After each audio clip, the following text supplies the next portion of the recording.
जय माता दी दोस्तों, स्वागत है आप सभी का एक बार फिर से। माँ भगवती की कृपा आप और आपके परिवार पर सदा सर्वदा बनी रहे। दोस्तों, अगर आप अपनी लाइफ में कुछ नया सीखना चाहते हैं तो चैनल को सब्सक्राइब जरूर करिएगा।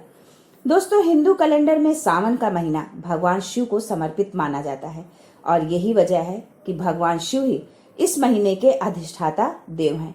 इस मास में भगवान भोलेनाथ अपने परिवार के साथ पृथ्वी पर आते हैं और यहीं से ब्रह्मांड का संचालन करते हैं। दोस्तों, ये तो आप सभी जानते होंगे कि भगवान शिव के परिवार में भगवान शिव, माता पार्वती, पुत्र गणेश और कार्तिकेय हैं। लेकिन क्या आपको पता है कि उनकी 5 और बेटियां भी थी। सावन मास में उन 5 पुत्रियों के साथ भगवान भोलेनाथ का यदि आप इस विधि से जलाभिषेक करते हैं तो भगवान भोलेनाथ अतिशीघ्र प्रसन्न होकर आपको मनोवांछित वरदान देंगे। दोस्तों, भगवान भोलेनाथ की 5 पुत्रियों का रहस्य, जिनसे माता पार्वती भी थी अनजान, सावन मास में कैसे करें उनकी पूजा, ये सब जानने के लिए वीडियो में अंत तक बने रहें। लेकिन उससे पहले आपसे रिक्वेस्ट करती हूँ कि वीडियो को लाइक करिएगा, दोस्तों को शेयर कर दीजिएगा और अगर आपने अभी तक चैनल को सब्सक्राइब नहीं किया है तो चैनल को सब्सक्राइब करके बेल आइकन जरूर दबाइएगा। दोस्तों, भगवान शिव के पुत्र गणेश और कार्तिकेय के बारे में तो सभी जानते हैं, पर उनकी 5 पुत्रियों के बारे में बहुत कम लोग ही जानते हैं। भगवान शिव जब नीलकंठ पर पहुंचे, आज भोलेनाथ गंगा में स्नान करने के लिए गए। उनके तप साधना के बल पर शरीर से पसीना बह निकला। पसीने की 5 धारा बन गई।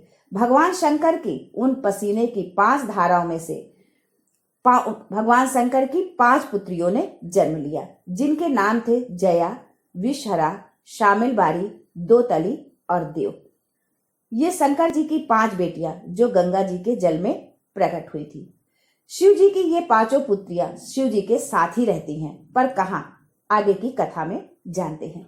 दोस्तों, शिवलिंग के ऊपर जो जलाधारी होती है, उस जलाधारी में से जो बूंद बूंद पानी गिरता है, उस जलाधारी में 5 बेटियों का स्थान होता है। जलाधारी जो आप लोगों ने देखा होगा कि शिवलिंग के ऊपर एक कलश की तरह एक टंगा होता है, जिससे बूंद बूंद करके पानी नीचे गिरता रहता है। यानी वो 5 पुत्रियां भगवान शिव पर बूंद बूंद करके पानी गिराती रहती हैं।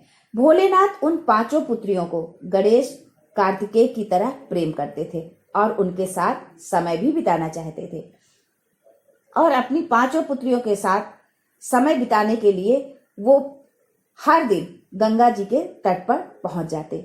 भोलेनाथ को जैसे ही समय मिलता, वो शाम के समय गंगा जी के तट पर पहुंचते और अपनी 5 पुत्रियों के साथ खेलते, उनको लाड़ करते, प्यार करते। माता पार्वती को मालूम नहीं कि भोलेनाथ प्रतिदिन जाते कहाँ हैं। माता पार्वती ने सोचा कि भोलेनाथ जब भी कहीं भ्रमण के लिए जाते हैं तो बिना मेरे जाते ही नहीं है, हमको साथ में लेके जाते हैं। अब ऐसी कौन सी जगह है जहां पर वो प्रतिदिन जाते हैं और वो भी अकेले? माता पार्वती को भोलेनाथ पर संदेह हुआ। उन्होंने अपने पुत्र गणेश को बुला करके कहा कि गणेश बेटा, पता करो कि प्रतिदिन तुम्हारे पिताजी जाते कहाँ हैं। वैसे तो जब तुम्हारे पिताजी कहीं पर भी भ्रमण के लिए जाते हैं तो मुझे साथ लेकर के जाते हैं, अब कहाँ जाते हैं जो अकेले ही चले जाते हैं। इस तरह से पार्वती के मन में विचार उठने लगा। गणेश जी गए और उन्होंने आकर के अपनी माता को बताया कि पिताजी तो गंगा जी में के जल में कुछ स्त्रियों के साथ अटखेलियां कर रहे हैं।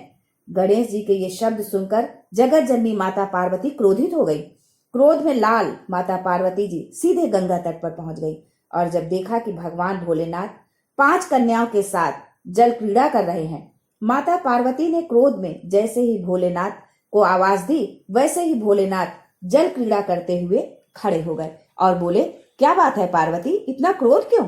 पार्वती जी ने कहा, ये स्त्रियां आपके साथ कौन है? मैं तो पतिव्रता धर्म निभा रही हूँ और आप इन 5 स्त्रियों के संग। माता पार्वती का क्रोध चरम सीमा पर और माता ने अपने केश खोल दिए। ये देखकर भगवान भोलेनाथ को लगा कि ये मेरी इन पुत्रियों का वध कर देगी। भोलेनाथ बोले, शांत हो जाओ देवी, ये मेरी 5 पुत्रियां हैं। ये सुनकर माता पार्वती स्तब्ध, बोली, ये 5 पुत्रियां कब प्रकट हो गईं? भोलेनाथ ने कहा, जब चौसर खेलते समय मेरे वस्त्र तुमने ले लिए थे, मैं जल में तप करने के लिए बैठा, तप करने से मेरे शरीर से पसीना बह निकला, पसीने से 5 धाराएं प्रकट हो गई। उन 5 धाराओं से गंगा जी की गोद से ये 5 बेटियां प्रकट हुई हैं। उसी समय माता पार्वती ने गंगा जल को हाथ में लेकर कहा, गंगा तू मेरी बहन है, मेरे गर्भ से तो संतान नहीं हुई, पर तूने मेरे बच्चों को पाला पोसा बड़ा किया है, इसलिए मेरे घाट पर आने वाला व्यक्ति शंकर जी के साथ तेरा स्मरण करेगा। यानी तेरे घाट पर जो भी व्यक्ति आकर के स्नान करेगा वो तेरे नाम के साथ शंकर जी का भी नाम जोड़ेगा, और जो हर हर गंगा बोलेगा उसे तेरे स्नान का पुण्य घर बैठे मिल जाएगा। उसी दिन से गंगा के साथ हर हर जुड़ गया। दोस्तों, आप लोग भी अक्सर घर में भी स्नान करते समय हर हर गंगे बोलते होंगे, पर शायद इसका क्या मतलब है, किस बात से ये हर हर गंगे जुड़ा हुआ है, आज ये बात हमने आप लोगों के सामने स्पष्ट की है।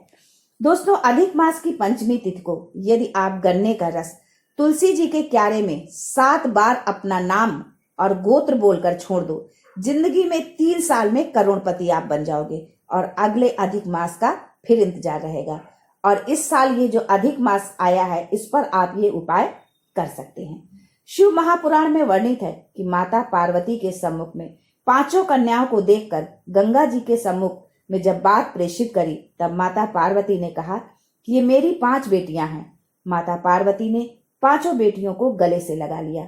भगवान भोलेनाथ बोले, पार्वती, ये जल की तरंगों में प्रवाहित होने के कारण इनका शरीर सर्प की आकृति का है और हमेशा ये सर्प की आकृति में ही रहेगा। भगवान भोलेनाथ ने बताया कि जो भी सावन महीने में मेरी इन 5 पुत्रियों की पूजा करेगा उन्हें कभी भी सर्प भय नहीं सताएगा, उनको और उनके परिवार को कभी भी सर्प से कोई नुकसान नहीं होगा। यही कारण है कि नाग पंचमी के पर्व पर भगवान शिव की इन 5 पुत्रियों की पूजा होती है। खास करके उत्तर प्रदेश, बिहार राज्यों में नाग पंचमी का त्योहार मनाया जाता है। घर के मुख्य द्वार पर एक तरफ 2 और एक तरफ 3 सांप की आकृति बनाई जाती है। गाय के दूध में कोयला घिस करके लोग इस आकृति को बनाते हैं, इसलिए सावन माह में सांपों को मारा भी नहीं जाता है। इन 5 पुत्रियों के अलावा भगवान शिव की 3 पुत्रियां और भी हैं। इसका वर्णन शिव पुराण में भी मिलता है। अशोक सुंदरी, ज्योति या माँ ज्वालामुखी और देवी वासुकी या मनसा। दोस्तों, माता पार्वती को अपना अकेलापन दूर करने के लिए एक पुत्री का साथ चाहिए था, इसलिए उन्होंने शिव जी की छोटी बेटी अशोक सुंदरी को जन्म दिया था। अशोक सुंदरी देवी पार्वती के समान ही सुंदर थी, इसलिए उनके नाम के साथ में सुंदरी शब्द जोड़ा जाता है। उनको अशोक नाम इसलिए दिया गया क्योंकि वो माता पार्वती के शोक, अकेलेपन को दूर करने के लिए आई थी। अशोक सुंदरी की पूजा खास करके गुजरात में होती है। भोलेनाथ की दूसरी पुत्री का नाम ज्योति है। उनके जन्म से जुड़ी 2 कहानियां बताई जाती हैं। पहली के अनुसार ज्योति का जन्म भगवान शंकर के तेज से हुआ था और वो उनके प्रभामंडल का स्वरूप है। दूसरी मान्यता के अनुसार ज्योति का जन्म पार्वती के माथे से निकले तेज से हुआ था। देवी ज्योति का दूसरा नाम ज्वालामुखी भी है और तमिलनाडु के कई मंदिरों में उनकी पूजा होती है। भोलेनाथ की तीसरी बेटी का नाम मनसा। उनका भी जन्म कार्तिकेय की तरह पार्वती के गर्भ से नहीं हुआ था। पुराणों के अनुसार मनसा का जन्म तब हुआ जब भगवान शिव का वीर कद्रु, जो सर्पों की मां थी, उनकी प्रतिमा को छू गया, इसलिए मनसा को भगवान शिव की मानस पुत्री भी कहा जाता है।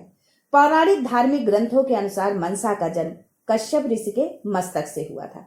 मनसा देवी की पूजा बंगाल में गंगा दशहरा के दिन होती है।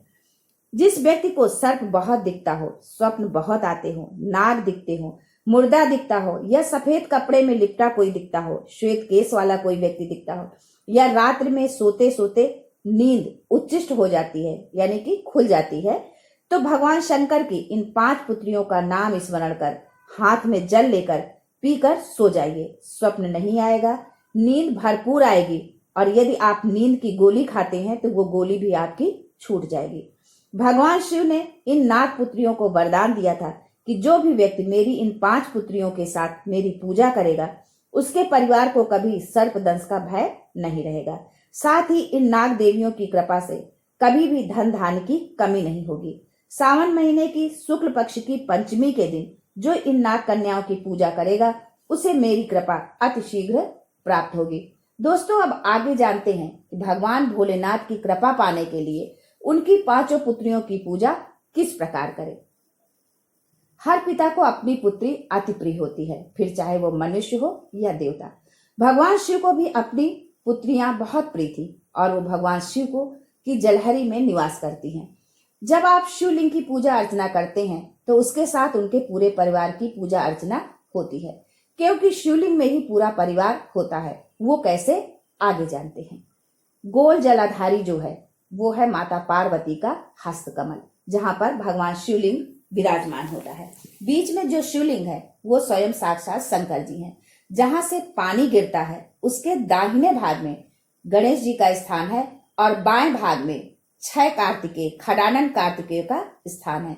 बीच में जहां पानी जाता है एक मोटी सी लाइन होती है, वो शंकर भगवान की सबसे छोटी पुत्री अशोक सुंदरी का स्थान है। ऊपर से बूंद बूंद पानी जो शिवलिंग पर गिरता रहता है वो है शंकर जी की 5 नाग पुत्रियां।